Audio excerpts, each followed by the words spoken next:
వారికి కాదు బెండ్ అవ్వాల్సింది. ఎవరికి బెండ్ అవ్వాలి? నీ హృదయము దేవునికి బెండ్ అవ్వాలి. బెండ్ అంటే మీరు బెండకాయ అనుకునేరు. ఇంగ్లీష్లో బెండ్ అంటే వంగడం అని, ఇంగ్లీష్లో బెండ్ అంటే లోబడడం అని. లోబడటం. ప్రజలు ఎలా ఉన్నారంటే దేవుణ్ణి విడిచిపెట్టి ఉన్నారు. రెండవది, ప్రజలు ఎలా ఉన్నారు? దేవునికి లోబడక ఉన్నారు. నీవలా ఉన్నావా? నీకే ప్రశ్న సూటిగా, ఎవరికో కాదు, ఏలు ఎక్కడో కనబడుతుంది వాళ్ళకోటి అనుకుంటున్నారేమో. నీకే సూటి ప్రశ్న. దేవునికి లోబడుతున్నావా? లోబడుతున్నట్టు యాక్షన్ చేస్తున్నావా? జాగ్రత్త. 3వ విషయాలను జ్ఞాపకం చేస్తారండి. 9వ అధ్యాయం, ఇర్మియా గ్రంథం 9వ అధ్యాయం, ఇర్మియా గ్రంథం 9వ అధ్యాయం 4వ వచనం. మీలో కాదు, ఆ దినాల్లో ప్రవక్త ఏమంటున్నాడు? ప్రజలతో అంటున్నాడు. ఏమని? మీలో ప్రతివాడును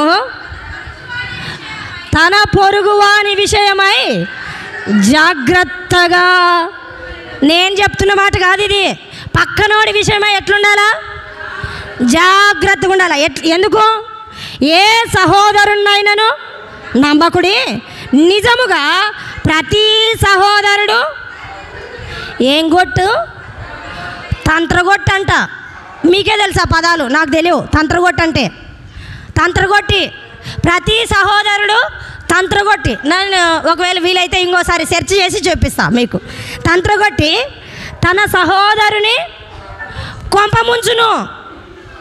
ప్రతి వారిని నమ్మద్దు. నమ్మితే ఏం చేస్తాడు? నీ కొంప ముంచుతాడు. రండి. ప్రతి పొరుగువాడు కొండెములు చెప్పుటకై తిరుగులాడుచున్నాడు. ప్రతోడు ఏం చేస్తున్నాడంట? కొండేలు చెప్పడానికి తిరుగుతున్నాడంట. ఇల్లు తిరిగేవాడు ఏం చేస్తుంటాడు? కొండేలు చెప్తుంటాడు. తేలు కాదు వాడు కొండ కూర్చున్నట్టు వీడేం చేస్తుంటాడు? ప్రతి ఇల్లు తిరిగి చేదును కూర్చుతుంటాడు. ఇట్లాంటి వాళ్ళు ఉన్నారా? బీ కేర్, జాగ్రత్త. ఇంకా రండి, చదవండి. సత్యము పలుకక మరి ఏం పలుకుతుంటారు? కొండేలు చెప్తుంటే ఏం చెప్తుంటారు? సత్యాన్ని పలకక అబద్ధాలను చెప్తుంటారు అన్నమాట. తమ నాలుకలను అభ్యాసము చేసి ఉన్నారు. అమ్మ బాబన అభ్యాసం అంటే, బాబన అభ్యాసన అంటే సాధన. ఇంగ్లీష్లో ప్రాక్టీస్. ప్రాక్టీస్ 1, ప్రాక్టీస్ 2 అని ఉంటుంది పిల్లలకి ఇంగ్లీష్ బుక్కుల్లో. వీళ్ళు నాలుగుకి ఏం చేస్తుంటారంట? ప్రాక్టీస్ చేస్తుంటారంట. ఏం చెప్పడానికి? ప్రతి సహోదరుని మీద కొండేలు చెప్పడానికి, ప్రతి వ్యక్తి మీద కొంపలు ముంచడానికి, ప్రతి వాణిని తంత్రగొట్టిలాగా మారుతూ ఏం చేస్తుంటారు? నాలుకకు ట్రైన్ అప్ చేస్తుంటారన్నమాట వీళ్ళు. సో మీ నాలుక డేంజర్ జోన్. నాలుకను చాలా జాగ్రత్తగా పెట్టుకోవాలి. ఇంకా చదవండి. సత్యము పలకక ప్రతివాడును తన పొరుగువానిని వంచించుచు అన్నాడు. ఈ పదాలు ఎప్పుడైనా విన్నారా? వంచడం అంటే మోసం చేయడం. నాలుకలతో వంచుచు మోసం చేస్తూ అబద్ధములాడుట తమ నాలుకలకు అభ్యాసము చేసి ఉన్నారు. ఎదుటివాని తప్పులు పట్టవలననే.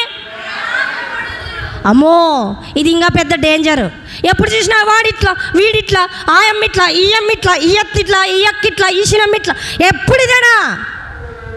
ఎదుటివాని తప్పులు పట్టాలని ఆ దినాల్లో, మీరు కాదు, ఆ దినాల్లో ప్రజలు అలా ఉన్నారు. ఈ దినాల్లో కూడా ఉన్నారా? నీవు అలా ఉన్నావా? జాగ్రత్త. ఇర్మియాతోనే చెప్పాడు ఆ ప్రజలు అలాంటి వారని. ఈరోజు నీతో కూడా మాట్లాడిస్తున్నాడు, నీతో కూడా మాట్లాడుతూ ఉన్నాడు ఆ మాటలు. నీవు అలా ఉన్నావా? సహోదరుని నమ్మకుడి, పొరుగువాన్ని నమ్మకుడి. కొంపలు ముంచుతారు, అంతా నాశనం చేస్తారు అంటుంటారు కదా. పక్కన వాళ్ళ మాట ఇని వచ్చేలోపంట ఇల్లు గుళ్ళయి ఉంటుందంట. ఏమవుతుంది? మరి మనం మాట్లాడుకోకూడదులే, అవన్నీ వదిలేద్దాం. అందరూ ఏం చేస్తుంటారంట? ఎదుటి వాని తప్పును, నీ తప్పులు ఎప్పుడు పట్టుకుంటావు? నీ బ్రతుకు ఎప్పుడు చూసుకుంటావు? నా జీవితం ఎట్లా, నా బ్రతుకు ఎట్లుంది, నేను దేవునికి ఎట్లున్నాను, నేను బ్రతుకు బాగా బతుకుతున్నానా, నేను దేవునికి ఇష్టంగా బ్రతుకుతున్నానా, దేవుడు నన్ను ఇష్టపడుతున్నాడా? ఈ బ్రతుకుందా? ఎప్పుడు చూసినా పక్కన వాళ్ళు వీళ్ళేనా? జాగ్రత్త. ఎప్పుడు చూసినా వాళ్ళే వీళ్ళే కాదు, నీ గురించి నీవు ఆలోచించు. ఆలోచించవలసిన టైం వచ్చింది, నీ గురించి నీవు ఆలోచించు. ఇది 3వ వారు. వీరికి ఏం పేరు పెడదాం? మరి వీరికి ఏం పెడదాం? పక్కోళ్ళ గురించి ఆలోచించేవాళ్ళు, right?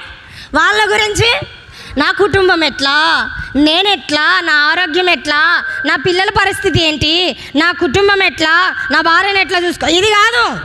Any time out of coverage ఏరియానే అంతా. మీరు ఫోన్ చేస్తున్న number out of coverage area, అంత పక్కన వాళ్ళ గురించే. ఇంటర్నెట్ వర్క్ ఉండదు. జాగ్రత్త. 1 దేవుణ్ణి విడిచిన ప్రజలు, 2 లోబడని ప్రజలు, 3 పక్కోళ్ళ గురించి ఆలోచించే ప్రజలు. 4వది రండి, 4వది చెప్పి ప్రజలను ముగిస్తా. ఇంకా ఉన్నాయి. ఇర్మియా గ్రంథం చదివితే అట్లనే రోషం ముట్టుకొని వస్తుంటుంది అనమాట. అట్లుంటుంది చదువుతుంటేనే, ఏంది ఇట్లున్నారు జనాలు, మేము కూడా ఇట్లా బ్రతుకుతున్నాం కదా అనిపిస్తుంది అనమాట. అంతే ఉంది, రైట్? కొంచెం వాయిస్, రైట్. 9వ అధ్యాయం, ఇర్మియా గ్రంథం 9వ అధ్యాయం, 17వ అధ్యాయం అయిపోయింది కదా. 9వ అధ్యాయం 17వ అధ్యాయానికి రండి. ఇప్పుడు ఏం చెప్తున్నాడో 20వ వచనం. యూదా రాజులారా, ఫస్ట్ ఎవరినన్నాడు? యూదా రాజులారా, యూదా వారలారా, యెరూషలేము నివాసులారా, ఈ మాట వినుడి. ఏ మాట? కిందుండే మాట. ఈ మాట అంటే కిందుండే మాట. యెహోవా ఇలాగు సెలవిచ్చుచున్నాడు, ఈ గుమ్మములలో ప్రవేశించు సమస్తమైన వారల. ఇప్పుడు మీకు ఈ గుమ్మం అంటే వాకిలి, ఈ గుమ్మములలో ప్రవేశించు వారలారా, ఈ మాట యెహోవా మాట వినుడి. యెహోవా ఇలాగు సెలవిచ్చుచున్నాడు, మీ విషయమై మీ విషయంలో జాగ్రత్త పడు. ఇందాక ఒకరిని గురించి చెప్పుకున్నాం, అంతా పక్కన వాళ్ళ గురించే అని.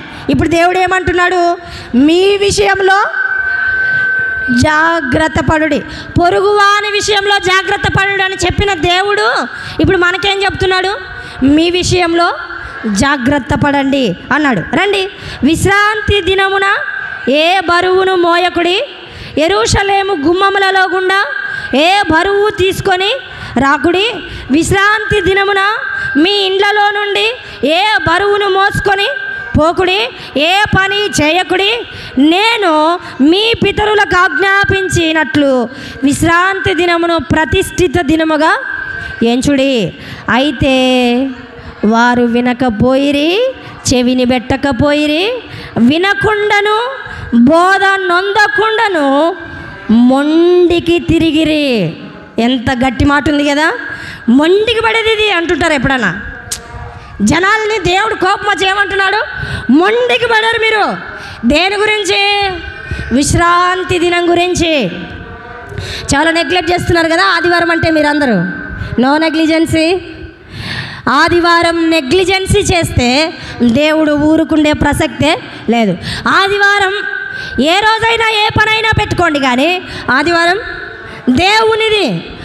7 రోజులున్నాయి, 6 రోజులు మీవి, 7వ రోజు నాది అన్నాడు.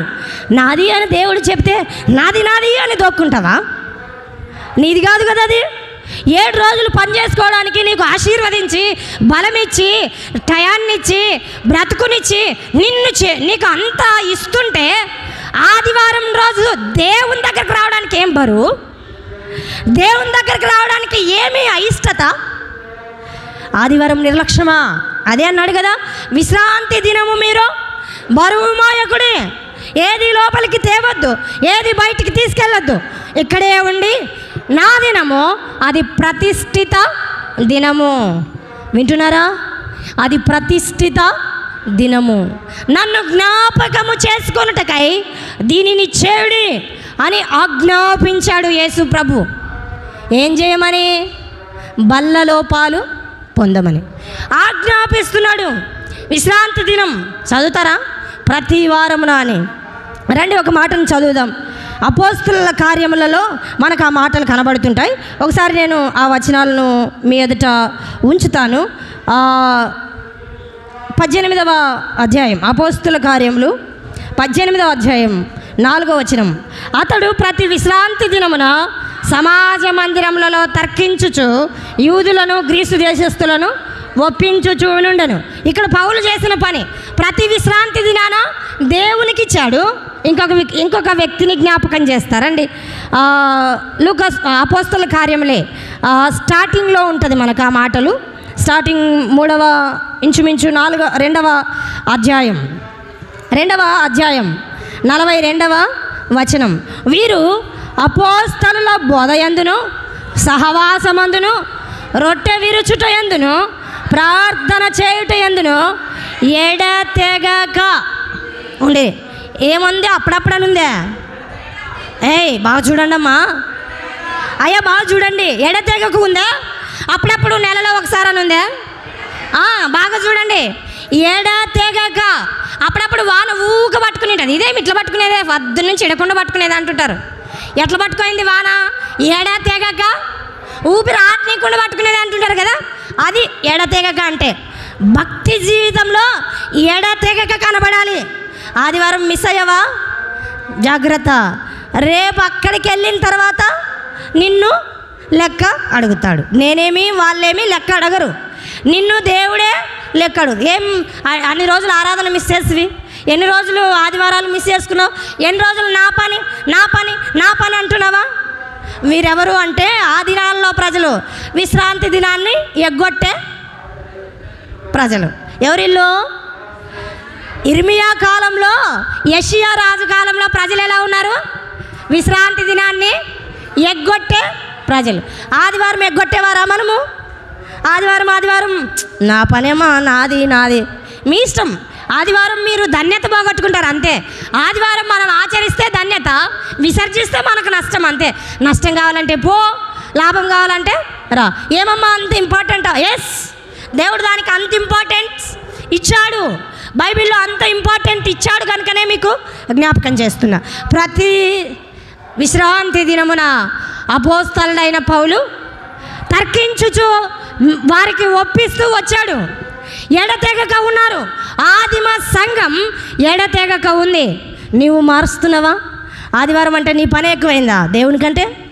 క్షణాల్లో వెర్రివాడా, నీ ప్రాణం తీస్తే రెఫరెన్స్ చెప్తారా?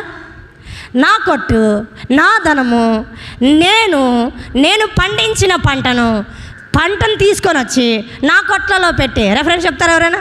ఎక్కడుంటుంది అది? ధనవంతుడు, వెర్రివాడైన ధనవంతుడు. తినుము, త్రాగుము, సుఖించుము. ఎక్కడుంటుంది? లూకాసు వార్తలో ఉంటుంది, చూసుకోండి మీరు. అప్పుడు అన్నాడు తిను, త్రాగు, సుఖించు అంటుంటే దేవుడు అన్నాడు, వెర్రోడా, అన్ని కొట్లున్నాయి, అంత డబ్బులుంది, రాత్రికి రాత్రే టెంట్ ఎత్తితే రాత్రికి రాత్రే పోతే అవి ఎవరు అవుతాయి? ఎవరివి? ఎవడో తింటాడు అంతే. నీవు పోతావు, నువ్వేం చూసుకుంటుంటావు వాటిని, నీవేం చేయలేవు.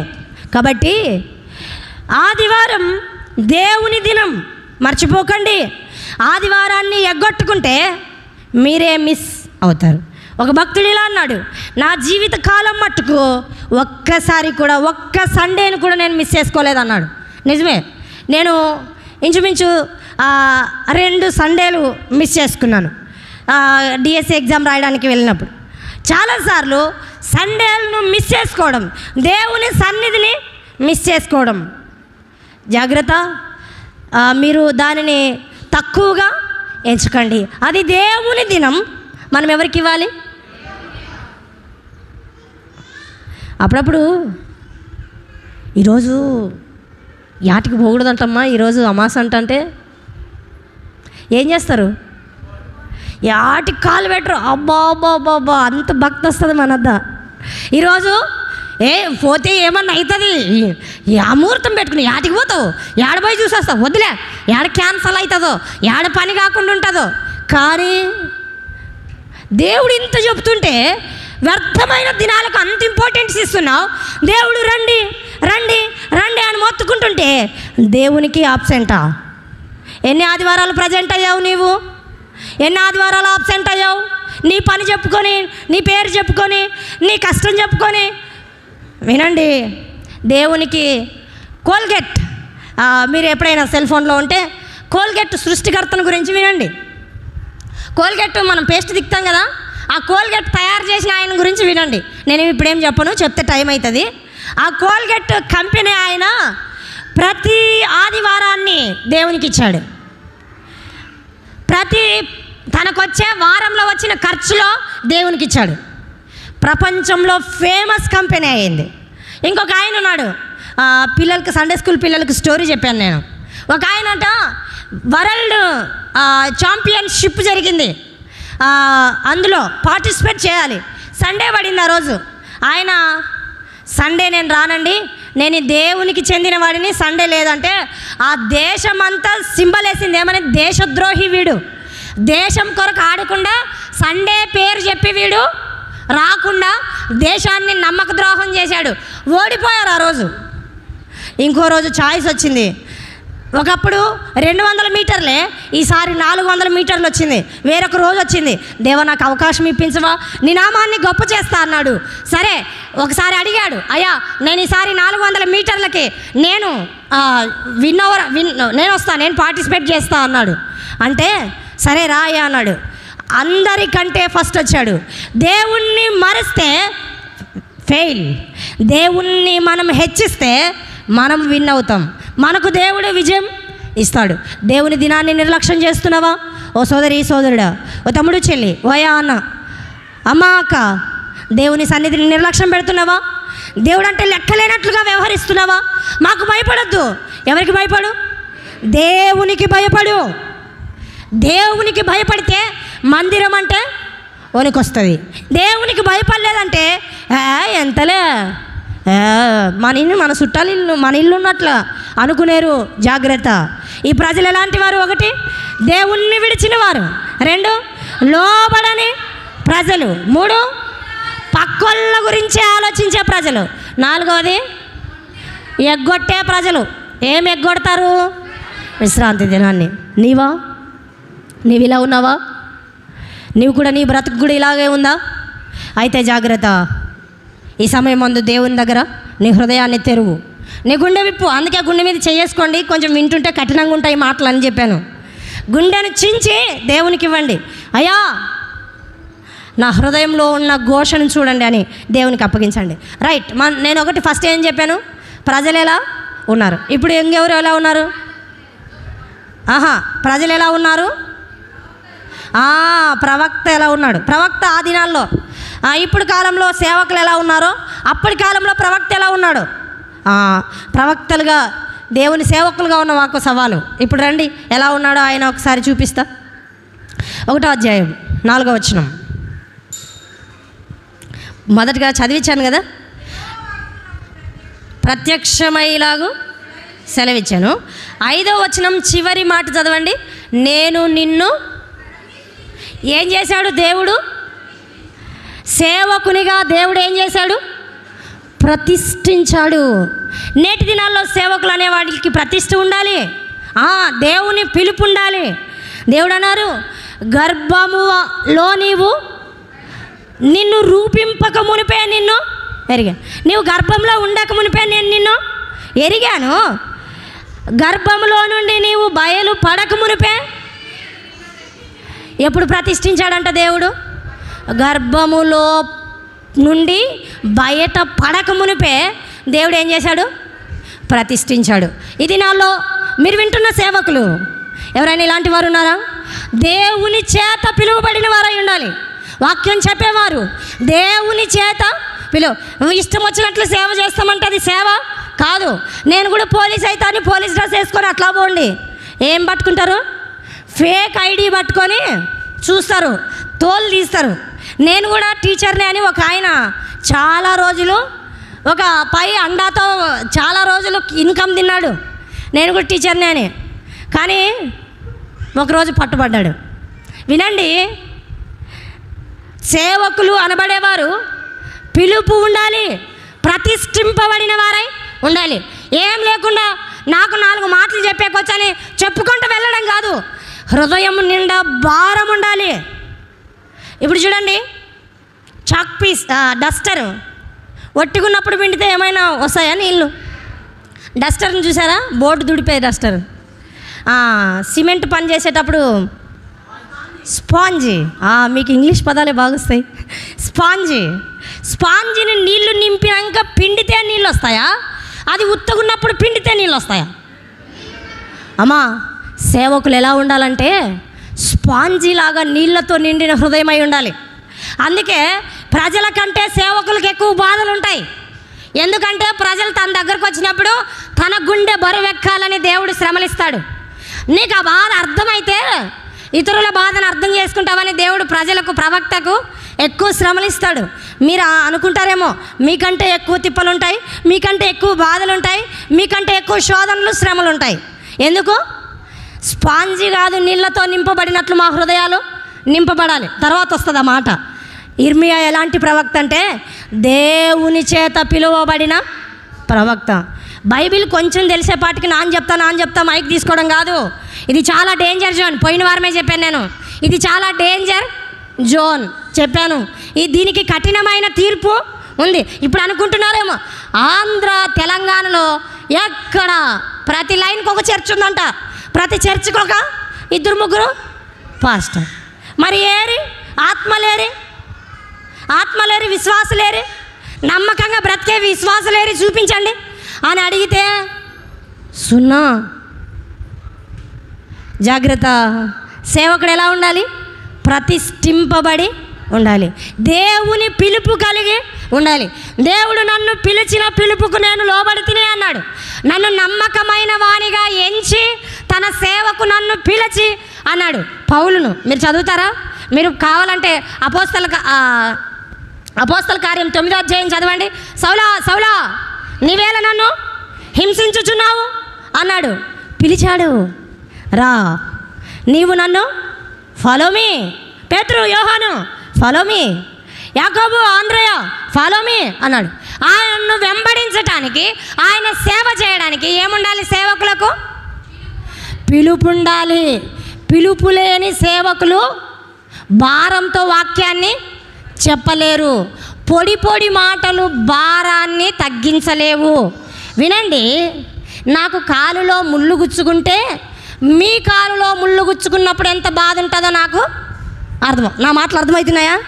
నాకు కాలులో ముళ్ళు గుచ్చుకున్నప్పుడు నాకు నొప్పి తెలిస్తే నీ కాలులో గుచ్చుకున్న ముళ్ళు నాకు అర్థమవుతుంది. అప్పుడు నీ బాధ కొరకు నేను దేవుని ఎదుట కన్నీరు కార్చగలను.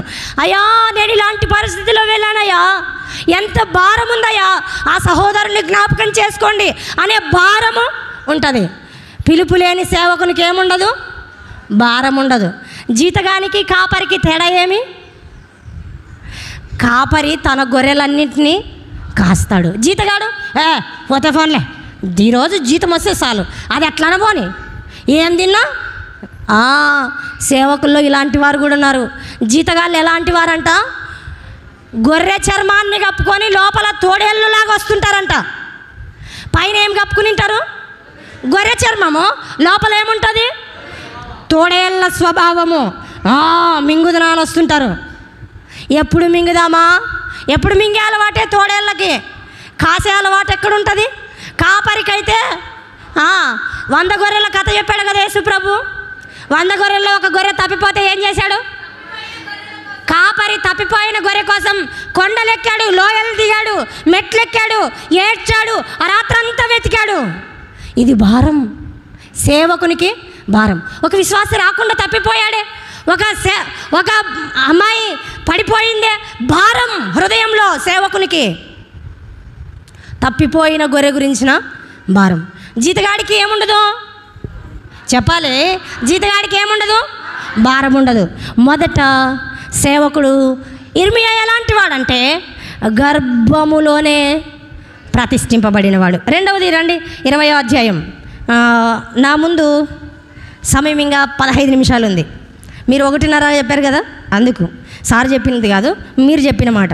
రైట్, మీరే కదా తినేది, మీ ఆకలే కదా తగ్గేది, అందుకే అడుగుతున్నా. ఇర్మియా గ్రంథం 20వ అధ్యాయం. ఇర్మియా 1వ వచనం చదువుదామా? ఇర్మియా ఆ ప్రవచనములను పలకగా యెహోవా మందిరంలో, మీరు చదవాలి, పెద్ద నాయకుడు ఇమ్మేరు కుమారుడు నాకు సరిగ్గా చదవాలమ్మా. పాషూరను యాజకుడు విని ప్రవక్త అయిన ఇర్మియాను ఏం చేశారు? కొట్టి యెహోవా మందిరమందున్న బెన్యామీను మీద గుమ్మమునొద్ద నుండు బొండలో అతన్ని వేయించెను. రైట్, చాలు. ఇర్మియా ప్రవచనములు పలుకగా, ఇర్మియా గ్రంథం అంతా చదవండి. జనాల దగ్గరికి పోవడం, అమ్మ అయ్యా అయ్యా అయ్యా అయ్యా వినండి అయ్యా, అమ్మ వినండి అమ్మ, ఇట్లనే చెప్తున్నాడు. మీరు ఎక్కడైనా చదవండి. యెహోవా వాక్కు పంపగా, యెహోవా ప్రత్యక్షమై చెప్పాడు కదా, 1వ అధ్యాయం రండి. ఏమని చెప్పాడు దేవుడు? నీవు వెళ్ళి ఏం చేయమన్నాడు చూడండి. 17వ వచనం, 1వ అధ్యాయం 17వ వచనం. కాబట్టి నీవు నడుము కట్టుకొని నిలబడి నేను నీకు ఆజ్ఞాపించినదంతయు వారికి ప్రకటన చేయుము, భయపడద్దు. వినాలి మీరు. ఒక్కొక్కటి చదువుతుంటే అర్థవంతంగా అనిపిస్తుంది. భయపడద్దు వాళ్ళకు. నువ్వేం చేయాలి? ప్రకటన చేయాలి. నా మాటలు వెళ్ళి చెప్పు. నేనేం చెప్తున్నానో, నేను నీకేం ఆజ్ఞాపిస్తున్నానో, నేను నీకేం చెప్తున్నానో అది వెళ్ళి చెప్పు. భయపడద్దు, లేదా నేను వారి ఎదుట నీకు భయము పుట్టింతును. దేవుడు అన్నాడు, నిన్ను ప్రకటించటానికే పుట్టించాను, నీవు వెళ్ళి చెప్పాలి. వాళ్ళు మాటిండ్రయ్యా, అయినా పర్లేదు, నీవేం చేయాలి? చెప్పాలి. వాళ్ళు లోబడరయ్యా, అయినా నీ వెళ్ళి చెప్పాలి. ప్రకటించినా వినరు, ఏడ్చినా వినరు, గట్టిగా కసురుకున్నా వినరు, మంచిగా మాట్లాడినా వినరు. మరి పొమ్మంటావేమయ్యా? పోవాలి. ఎందుకు నేను వాడుకున్నాను చూడండి, ఎందుకు వాడుకున్నాను. 10వ వచనం, 1:10. పెళ్ళగించుటకు, విరగొట్టుటకు, నశింపజేయుటకు, పడద్రోయుటకు, కట్టుటకు, నాటుటకు నేను ఈ దినములలో జనముల మీద, రాజ్యముల మీద నిన్ను. ఇర్మియాను ఎందుకు నియమించాడో తెలుసా? ఎందుకు? పెళ్ళగిస్తాం. కలుపు తీసేటప్పుడు ఇట్లా అంటారు కదా అమ్మ, పెళ్ళగిస్తారు కదా, కలుపుని ఇలా, అది పెళ్ళగించటం, లేపుతాం కదా. పెళ్ళగించటం, విరగొట్టటం, ఇవన్నీ మంచివే, కొంచెం కఠిన పదాలా? వినండి. పెళ్ళగించటం, విరగొట్టటం, నాశనం చేయటం, పడద్రోయటం, ఈ 2 పదాలు ఒకటి బాగున్నాయి. కట్టుటకు, నాటు. పైన 4 కఠినమైనవే. పెళ్ళగిస్తాడంట, విరగొడతాడంట, నాశనం చేస్తాడంట, పడద్రోస్తాడంట. ఎవరిని? మాట వినని వారిని, బెండవ్వని వారిని, దేవుణ్ణి విడిచిన వారిని, ఎగ్గొట్టే వారిని. ఏం చేస్తాడు దేవుడు? క్లియర్గా ఉంది కదా, అర్థమైందా? దేవుడు ఏం చేస్తాడు? పెళ్ళగిస్తాడు. నువ్వు బలంగా ఉన్నా నీడున్నాను, ఈ ఉద్యోగం బాగుంది అనుకుంటున్నావా? అక్కడ పెళ్ళగొడతాడు దేవుడు, అక్కడ నుండి లేపుతాడు. నీవు ఈ పని బాగుంది, ఈ పని ఎవడు ఈడిపిస్తాడో చూద్దాం అనుకుంటున్నావా? అక్కడి నుండి పెళ్ళగొడతాడు, విరగొడతాడు. ఇంక ఇక్కడే నాటుకొని పోదాం, దేవుడొద్దు, దయాలొద్దు, ఈ ఊర్లో అయితే బాగున్నాం అనుకుంటున్నావా? దేవుని మందిరాన్ని విడిచి, దేవుని సహవాసాన్ని విడిచి ఇక్కడే ఉందాం, ఇక్కడ బాగా సెటిల్ అయిపోయానులే, దేవుడొద్దు, దయం వద్దు అనుకుంటున్నావా? దేవుడు విరగొడతాడు. ఇంకేం చేస్తాడు? నాశనం చేస్తాడు. ఇంకేం చేస్తాడు? కడాకు పడేస్తాడు. ఇంకా అంతే. అప్పుడు ఒకవేళ ఇంటే నాడుతాడు, కట్టుతాడు. ఇంకా ఈయనవా ఇవన్నీ ప్రకటించాలి వెళ్ళి. ఇర్మియా మీకు కాదు, ఇర్మియా వెళ్ళి ఇలా చెప్పాలన్నమాట. ఏం చెప్పాలి? మిమ్మల్ని విరగొడతా, మిమ్మల్ని పెళ్ళగిస్తా, మిమ్మల్ని నాశనం చేస్తా, మిమ్మల్ని పడద్రోస్తా అంటున్నాడు దేవుడు. అంటే కర్రలు పట్టుకొని వచ్చారు ఇర్మియా మీదికి, వేసి కొట్టి కొట్టి గుంతలో, బురద గుంతలో దొబ్బేశారు. చాలా రోజులు చేతికి బొండాలు వేశారు, బిగించేశారు. బిగించి చాలా రోజులు అన్నం పెట్టలేదు ఇర్మియాకు. అయినా ఇర్మియా ప్రకటించాడు. ఇది విశ్వాసం. ఇర్మియా ఏం చేస్తున్నాడు? ప్రకటించే ఇర్మియా. 1 ప్రతిష్ఠించబడిన ఇర్మియా, 2 ప్రకటించే ఇర్మియా. దేవుని సేవకులు ఏం చెప్పాలి? అది కఠినమైన.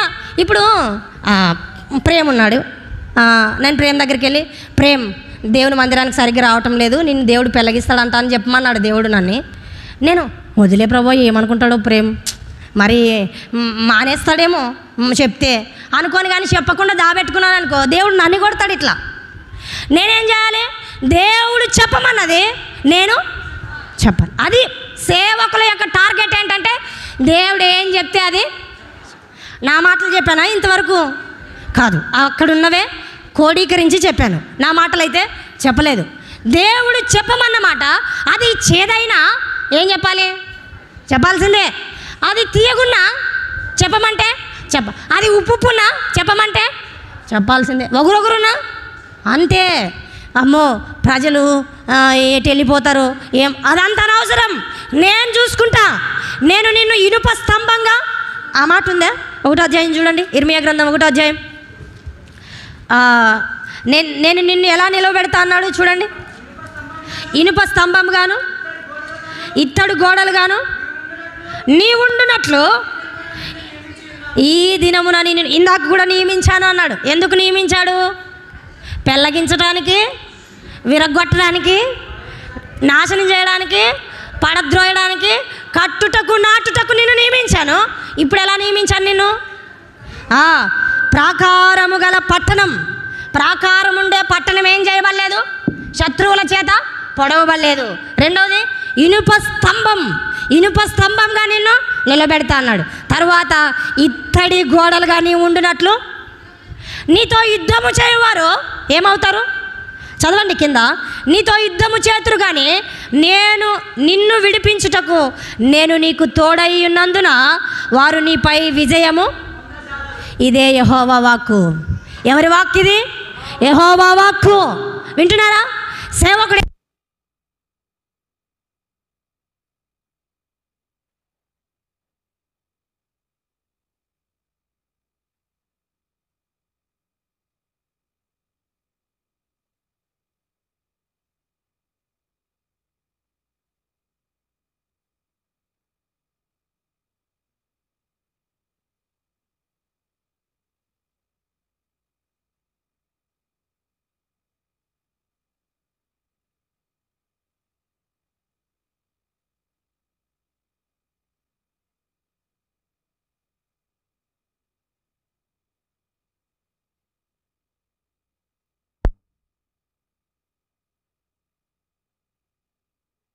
ఇర్మియాని ఎలా నిలబెట్టాడు?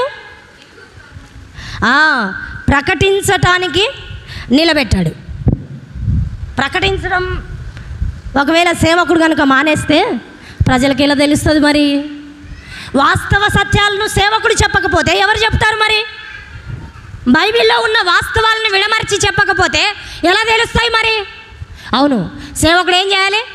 ఎలాంటి పరిస్థితుల్లో ఉన్న వాక్యాన్ని ఎలుగెత్తి ప్రకటించాలి. ఇర్మియా ఏం చేశాడు? ప్రకటించాడు. వాళ్ళు బోండాలు వాళ్ళు కొడుతున్నారయ్యా. రండి ఒక మాట చదువుదాం చూడండి, 17వ అధ్యాయంలోనే ఇర్మియా గ్రంథం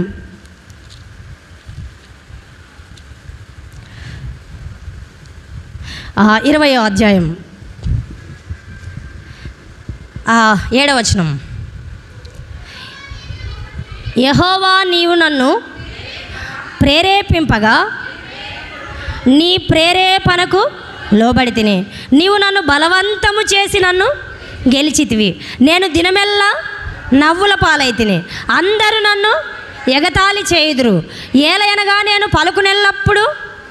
పలుకునప్పుడెల్లా బలాత్కారము జరుగుచున్నది, దోపుడు జరుగుచున్నది అని నేను ఎలుగెత్తి చాటింపవలసి వచ్చాను.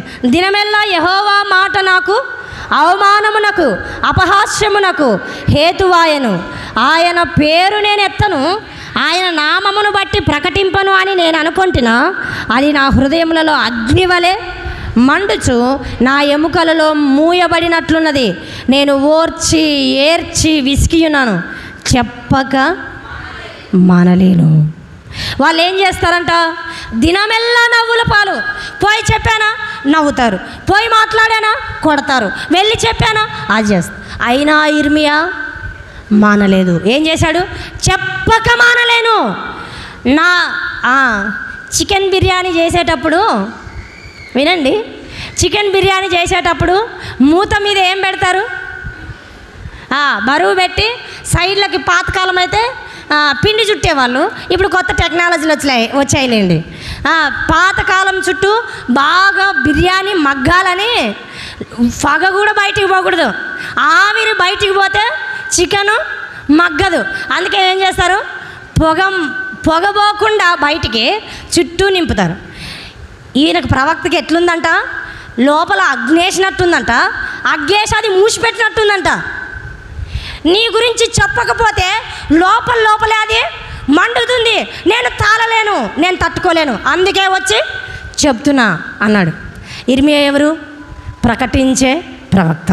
అందుకే మేమెందుకు మంగళవారం, గురువారం, శనివారం పెట్టుకున్నామంటే, మేము చెప్పకపోతే మీకు వాస్తవాలు తెలియవు. వాక్యం సరిగా మేము ఆదివారం ఎప్పుడో వస్తారు, వారం అంతా ఇళ్ళ దగ్గర ఉంటారు, విషయాలు ఏమర్థమవుతాయి? అందుకే వారం ఖచ్చితంగా ఉన్నవారికి, లేని వారికి, ఎవరికో ఒకరికి ఏదో ఒక మాట అందింపబడుతుంది. దేవుని మాటలు ప్రకటించాలి, అంతే. మన మాటలు, మన విషయాలు వద్దు, దేవుని మాటలు ప్రకటిద్దాం. ఇర్మియా ఏం చేశాడంటే ప్రకటించాడు. తనకు అవమానం జరిగినా ప్రకటించాడు, తనకు అపహాస్యమైనా ప్రకటించాడు, తనకు నింద వచ్చినా ప్రకటించాడు, తనను నవ్వుకున్నా ప్రకటించాడు, తనకు కొట్టినా ప్రకటించాడు. ఇర్మియా ప్రకటించటం మానలేదు. మూడవది జ్ఞాపకం చేసి వర్తమానాన్ని ముగిస్తా రండి. 13వ అధ్యాయం 17వ వచనం. అయినను మీరు ఆ మాట విననొల్లని ఎడల మీ గర్వమును బట్టి నేను చాటున ఏడ్చెదను. యెహోవా మంద చెరపట్టబడినందున నా నేత్రము బహుగా వలపోయచ్చు, కన్నీరు నిండుచుండెను. 9వ అధ్యాయం రండి. ఇర్మియా గ్రంథం 9వ అధ్యాయం 1వ వచనం. నా జనులలో హతమైన వారిని గూర్చి నేను దివారాత్రము కన్నీరు విడిచినట్లు నా తల జలమయముగాను నా కన్ను కన్నీళ్ళ ఊటగాను ఉండునుగాక అన్నాడు. ఈ ప్రవక్త విలపించే ప్రవక్త, ప్రలాపించే ప్రవక్త. అయ్యో ఫలానా అన్న, అయ్యా గర్విష్ఠిని బట్టి అట్లా అయిపోయాడయ్యా, అన్నను బాగు చేయవా, అయ్యా ఫలానా తమ్ముడు, ఫలానా అన్న, ఫలానా అక్క గర్వించి చెడిపోయారు, వారు విర్రవీగి చెడిపోయారు, పాపం చేత పడిపోయారు. తనలో తాను మూల్గుతూ, ఏడుస్తూ, రోదిస్తూ, విలపిస్తూ దేవునికి ప్రార్థన చేసి, ఒకసారి దేవుడు ఏమన్నాడు తెలుసా? ఇర్మియా నీ ప్రార్థన ఆపు, నేను నీ మాటలు వినను అన్నాడు. అయినా ఇర్మియా ఏడుస్తూ ప్రార్థన చేశాడు. ఒక సేవకుడు ఎలా ఉండాలి? భారం కలిగి ప్రార్థన చేసేవాడై ఉండాలి. ఒకటి, ప్రతిష్ఠింపబడిన ఇర్మియా, ప్రకటించిన ఇర్మియా, ప్రార్థించిన ఇర్మియా. ఎవరి ఇర్మియా? కన్నీళ్ళ ప్రార్థన. ఈయనకు ఒక పేరుంది, ప్రలాప ప్రవక్త. ఏం పేరు ఇర్మియాకు? ప్రలాప ప్రవక్త. నవ్వుకోకండి, చచ్చిపోయిన వాళ్ళు ఇంటికాడ ఎట్లా ఏడుస్తుంటారు చెప్పండి. ఇలా పిల్లాడు అమ్మా అంటున్నాడు, ప్రలాపించడం. రైట్, నిజమే. ఇర్మియా ప్రలాపించి ఏడ్చి వారికి వర్తమానాన్ని ఇచ్చాడు. నేను ముగిస్తున్నాను. నీ సేవకుడు ఒకవేళ బహుశా ఈ లక్షణాలు కలిగి ఉంటే దేవునికి సంపూర్ణ మహిమ. దేవా మా సేవకుడు కూడా ఇలా ఉండాలి అని మనం ప్రార్థన చేయాలి. ప్రతిష్ఠింపబడిన వ్యక్తి, ప్రకటించే వ్యక్తి, ప్రార్థించే వ్యక్తి నాకు అల్లేదురుగా నేను చూశాను. మీ సేవకుడు, ఈ ప్రభుదాసుడు గర్భంలో పుట్టక మునిపే ప్రతిష్ఠింపబడ్డాడు, వాక్యం ప్రకటిస్తూ ఉన్నాడు. నేను నా కళ్ళతో చూస్తున్నాను, ప్రార్థన చేస్తాడు. ఈ సేవకుడు ఇలాగుండగా ప్రజలు మీరు ఎలా ఉన్నారు? సరే, మీకే చాయిస్. కళ్ళు ముద్దాం, చిన్న ప్రార్థన చేద్దాం. సర్వకృపానిధి యగు దేవా, స్తోత్రార్హుడా, మీ పాదాలకు స్తుతులు స్తోత్రాలు చెల్లిస్తూ ఉన్నాం. ఇదిగో నాన్న, ఈ మధ్యాహ్న కాల వేళ మీరు మాట్లాడిన మాటల కొరకై స్తోత్రాలు. ఆ దినాల్లో, ఇర్మియా దినాల్లో, యెషయా దినాల్లో ప్రజలు ఎలా ఉన్నారో మాతో మాట్లాడారు. ప్రభువా, మేము అలా ఉంటే మమ్మల్ని సరిచేయండి. మీ దాసుని బట్టి స్తోత్రాలు. గర్భం పడక మునిపే మీరు ఎరిగారు, ప్రతిష్ఠించారు, సేవ కొరకై నిలబెట్టారు. నేటికి వర్తమానాన్ని ప్రకటిస్తూ ఉన్నాడు. ప్రార్థిస్తూ ఉన్న మీ దాసుని బట్టి స్తోత్రాలు. ఇదిగో నాన్న, ప్రజలు అలాగుండడానికి సహాయం చేయమని యేసు ప్రభునామంలో ప్రార్థించి అడిగి వేడుకుంటున్నాం తండ్రి. ఆమేన్.